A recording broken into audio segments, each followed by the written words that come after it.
咳嗽可能有一种是外因，就很快就好了；有一种就是比如说感冒到后面留的，那会不会因为这样留着，所以就变成一个慢性咳嗽？医学上的定义应该是3个礼拜啦。那咳嗽超过3个礼拜，那可是你当然还是要排除，譬如说 X 光片。没有什么问题啦，那排除肺炎啊、哮喘啊等等的这一些的问题。那如果肺癌、肺炎啊、哮喘等等都排除 X 光片也没有问题，那这个超过3个礼拜以上，那就叫所谓的慢性咳嗽。那既然叫做慢性咳嗽，那当然就是会比较难治哦。一般医生给药是给3天啊。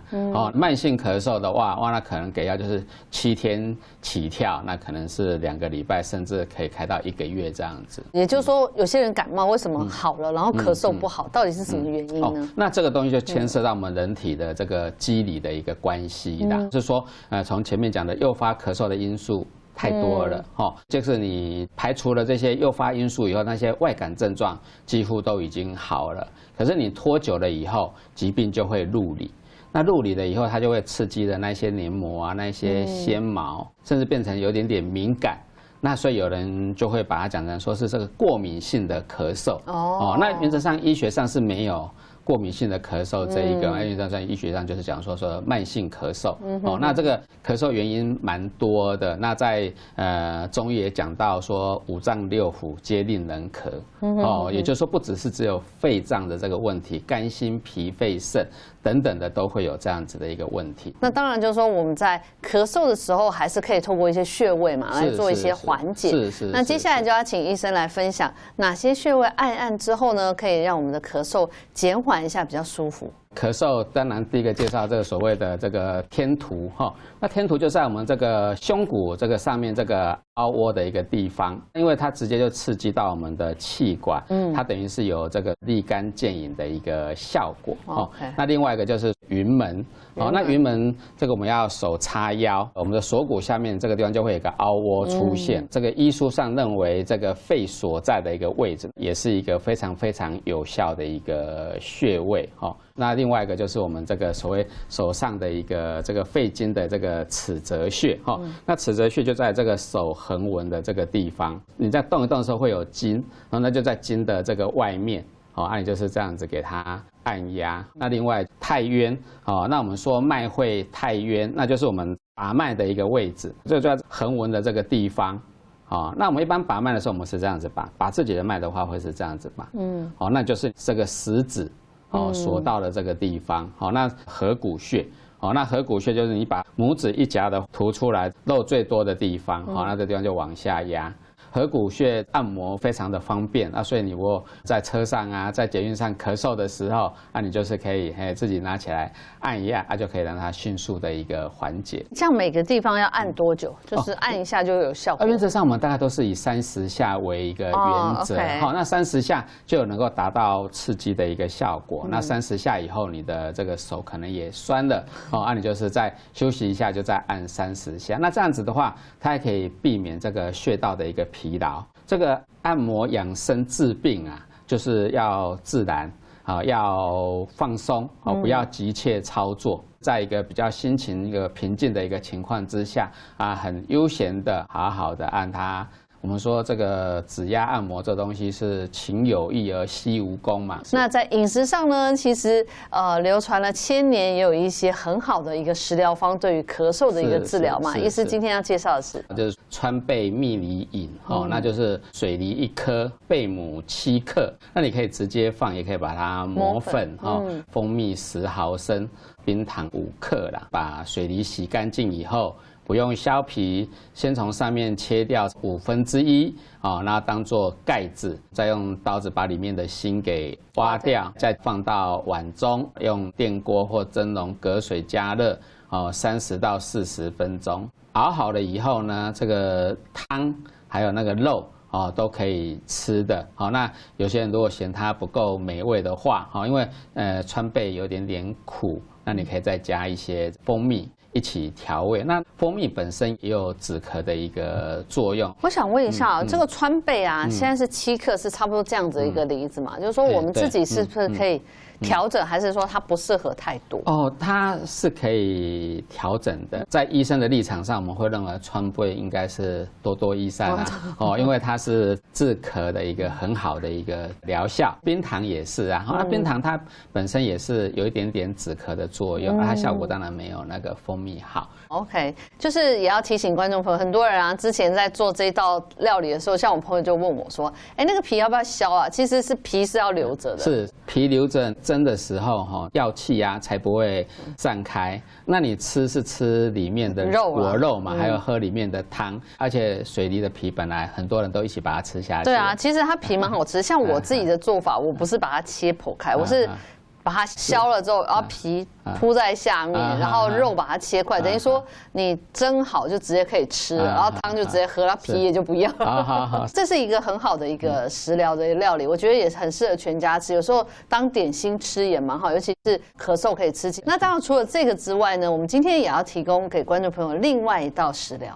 那这个也是一个很好的治疗咳嗽的一个方子，叫做紫苏叶杏仁蒸蛋。那我们就用紫苏叶3片，北杏仁粉5克，鸡蛋1颗。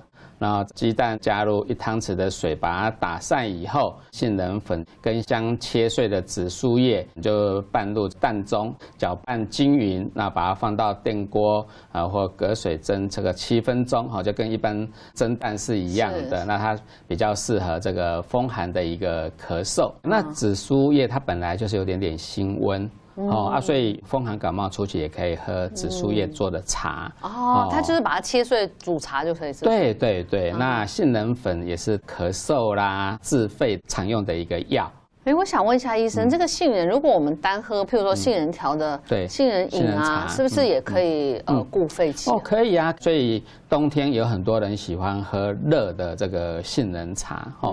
那夏天有些人会喝冷的杏仁可是原则上我们比较不建议的因为中医比较养生嘛，我们比较认为食物都比较温热，那尤其是寒凉的东西，我们就直接会射到我们的肺，它影响最大就是肺，除了胃以外就是肺，那肺又是焦胀，所以如果肺不好，容易感冒咳嗽的人，真的是不要吃冰冷的东西。医生，您说这个紫苏还有特别的功效，就是它会解毒吗？是。那在这个《本草备药》里面，紫苏是可以解这个鱼蟹毒。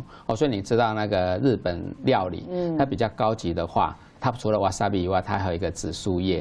那敢吃的人就连那个生鱼片一起吃，那就会觉得说，这个好像味道很特别。那真的杀菌是紫苏叶，不是wasabi。是所以平常我们自己在做料理的时候，如果我们自己家中啦做一些鱼啊、蟹啊或虾，有些人容易过敏的话，就不妨也把这个剁一剁放在里面一起料理。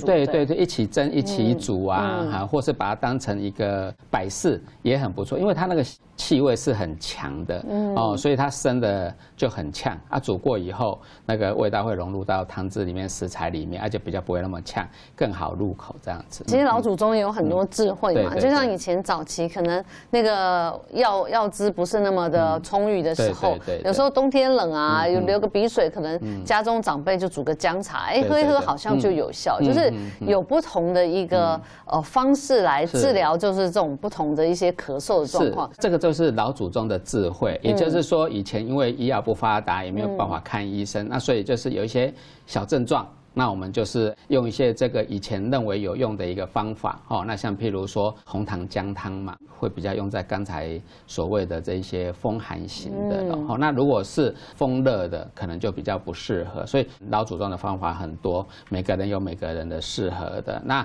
看到你咳嗽很久的隔壁的爷爷奶奶可能会介绍他的祖传秘方，可是那个可能适合他家不适合你的体质、你的这一些咳嗽的症状所以真的就是要区分了有时候别人的好意嘛我们就是可以尝试可是不要太迷信。有时候错用误治了以后，那到了医生手上的时候，医生也是很为难呐。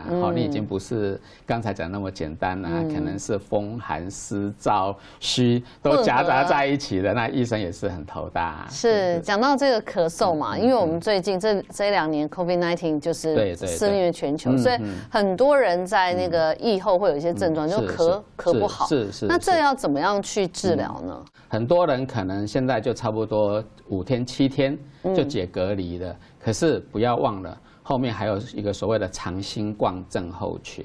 那当然长新冠症候群非常的多，它是症候群嘛，非常的复杂。那最简单，有人是脑雾啊，有人是这个嗅觉丧失、味觉丧失啊，可是最多留下来的恐怕就是所谓的咳嗽。那这个咳嗽就是会经年累月咯。那我们刚才讲说，超过3个礼拜以上就已经是这个所谓的慢性咳嗽了。可是我们临床上遇到超过半年的，还是不在少数。曾经感染过的人的经验就知道，他第一个他就是喉咙会干痛，那痛如刀割，好像从来没有这么样子的痛过。那这个东西就表示他那时候发炎的非常严重。那人是有这种适应性还是所谓的惰性所以当你这个过了急性期，你觉得好像我得了 COVID-19， 我是不是要死了？然后好像2、3天以后你烧退了，然后喉咙没那么痛了，你就觉得我已经好了。那他来看医生说，哎，我就剩下一点点咳嗽。那我们看一下他的喉咙，那个喉咙红的跟什么一样？所以还没好，还没好。那你喉咙很红哦，你当然会咳啊。他说，哎，我都没有感觉呢。他都没有感觉，他只会觉得我只是偶尔咳嗽一下。那时候最简单，拿个镜子给他自己看就好，他自己看了会吓一跳。怎么会这么红？那么红要治疗，那当然就会比较难处理。原则上发炎就消炎嘛，可是你拖了半年了，你要晓得你身体还能够承受得了那么寒凉、那么冷的药吗？所以就会变成医生就很难过嘛。所以你用强一点，病人的身体受不了；你又没有那么寒凉的，这个疾病好不了，这个红消得不快、消得不好，就会有这种问题。所以不能就是说拖长医疗时间，就慢慢的。拖长的时间，它疾病如果没好，它是一直会往里面去侵击。所以我们现在看到的是这边这么红，那这个当然是重中之重。可是越下面可能也是多有感染，所以很多人就肺就变白啦。刚开始的时候，很多人就是因为肺白了一半，他就变成要住 ICU 啊，离不开呼吸器啊等等的。那等他这个肺白了以后，那又是另外一个长篇的一个历史所以你绝对不要轻忽它。那我们刚才也讲过了嘛，你只要超过3个礼拜。那你就照张 X 光片啊，查看有没有肺炎啊、肺气肿这些的问题。就是说正常的一般型的咳嗽的话，中医会怎么治疗呢？中医在讲咳嗽，那也是很简单啊，最简单就是分成寒热2大类嘛。如果是外感疾病的话，我们就是风寒跟风热。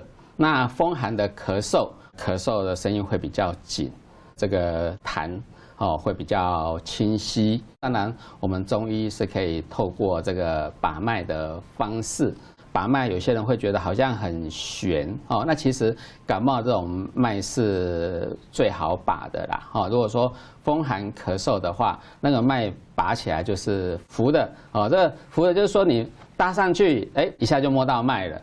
那沉脉就是你要按很下去才会按到脉搏。那这个如果是这个寒咳的话，它就是比较浮紧。那如果是热咳的话，可能会比较紧、比较洪亮。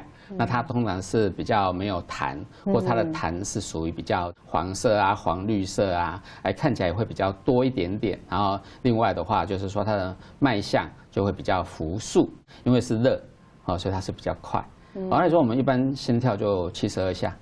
可是有些人动不动就是80、90啊，甚至上100啊，尤其是感冒的时候就会有这种情况。所以透过所谓的望闻问切、四诊合参，那风寒它的舌苔就会比较白啊、厚啊等等。那风热的话，它就比较黄厚等等这样子的情况。我们看这个板子上，它其实有分了寒咳、热咳、燥咳、虚咳啊、湿咳，对，所以它都是不一样的一个状况嘛。是，所以刚才讲到寒咳，好像吹到风啊或遇冷的时候会咳嗽那我们治疗的时候就可以用这种杏苏散。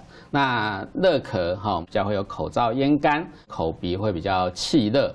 那治疗的时候我们就用桑菊饮啊、泻白散。一般最简单的就是寒咳跟热咳。可是那一种疑心加底少那个咳嗽，恐怕就是燥咳的居多。那因为它就是干咳无痰或痰少粘稠难咳出甚至带有血丝。鼻燥咽干啊、潮热盗汗的一个情况，那这个看起来好像是热咳比较会转换成燥咳，那的确也是如此。可是寒咳有时候那些湿湿的痰被你清光了以后，或者清得太厉害，转变得太快，也变成燥咳。所以这两个都有可能会变成燥咳，所以他们变成是区分的，不是说热咳到最后没好就变成燥咳，有时候寒咳没好，最后也会变成燥咳。那治疗上的用方就有这个桑杏汤啊、清燥救肺汤啊、沙参麦门冬汤、百合固金汤，这些都是治疗燥咳很常用的一个方子。那湿咳跟燥咳完全相反的湿湿黏黏的，痰非常非常的多，就会比较容易胸闷。这个湿也会影响到我们的脾胃，就会有恶心、呕吐啊。治疗上二陈汤啊、平胃散啊、小青龙汤。小青龙汤是等于是去水的一个药嘛，那健脾也可以燥湿。那另外一个就是姑你也少，或者是说这个久病的人，或者说老人家，他咳起来是有气无力，好像那这个东西就跟肺活量会比较有关系。那因为你肺活量不好，你等于是那个没有办法把那个痰，尤其是比较深部的痰把它喷出去，所以这个比较会有气短啊、久咳不愈啦、痰白稀或泡沫状、疲倦啊、少气懒言啊、常常感冒、常常生病、一天到晚在咳嗽的这种情况。治疗上我们就用玉屏风散啊、六君子汤啊、肾气丸啊，等于是有点点攻补兼施，是有这个补的部分啊，也有去虚痰的这样子的成分在。那平常如果在做食疗，是不是也要不同的种类，然后去做食疗？就是说每个人有每个人的经验方，那疾病原则上是大同小异，就是说用这个经验方 OK， 那你就继续用。各位朋友，如果这支影片对您有帮助，欢迎按影片下面的超级感谢赞助我们，让我们可以制作更好的内容，让您和您的家人更健康。